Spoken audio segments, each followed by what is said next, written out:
Good day and welcome to Wisdom31 Day 17. Proverbs 17:1 reads, "Better a dry crust eaten in peace than a house filled with feasting and conflict." I'd like to share a story with you all. Some of you may have heard it, but it had a profound effect on my life. And it just goes like this. There was an American investment banker who was at the pier of a small coastal Mexican village when a small boat with just one lone fisherman docked. Inside the small boat were several large yellowfin tuna. The American complimented the Mexican on the quality of his fish and asked how long it took to catch them. The Mexican replied, "Only a little while." The American then asked, "Well, why didn't he stay out longer and catch more fish?" The Mexican said he had enough to support his family's immediate needs, and that's all he wanted to do. The American then asked, "But what do you do with the rest of your time?"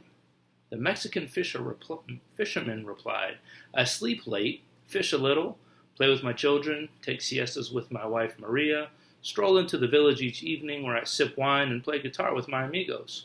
I have a full and busy life." The American scoffed, "I am a Harvard MBA, and I could help you.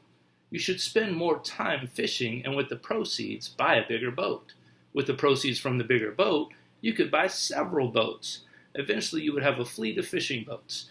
Instead of selling your catch to middlemen like you are now, you would sell directly to the processor, eventually opening your own cannery.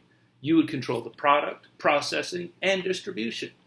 You would need to leave this small coastal fishing village, though, and probably move to Mexico City, then LA, and probably eventually New York City, where you will end up running your expanding empire."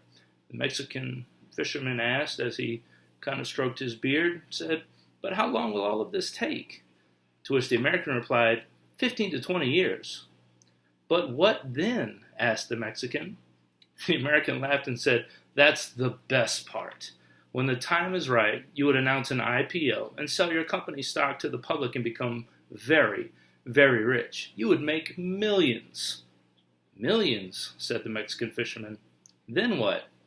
The American said, "Then you would retire, move to a small coastal fishing village where you would sleep late, fish a little, play with your kids, take siestas with your wife, stroll to the village in the evenings where you could sip wine and play your guitar with your amigos."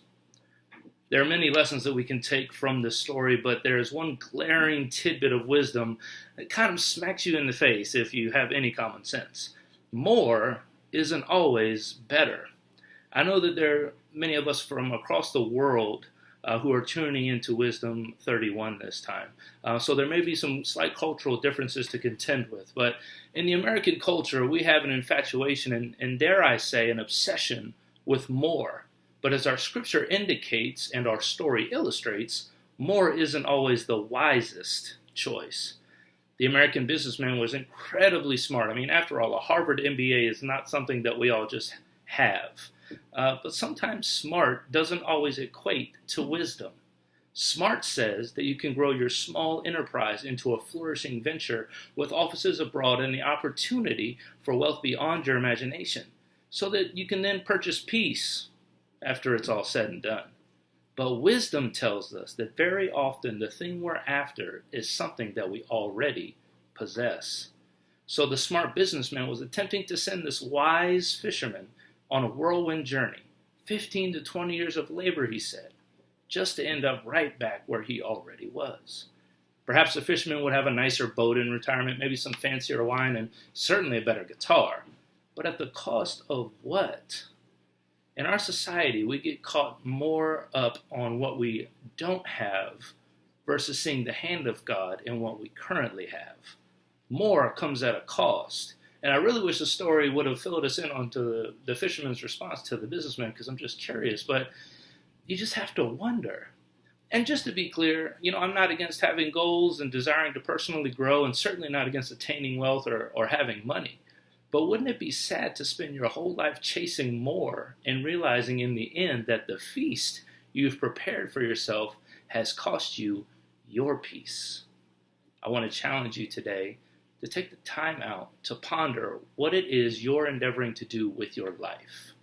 What is it that you're currently running after? What is the prize for you? And ask yourself, Is this the smart move or the wise move? Be wise.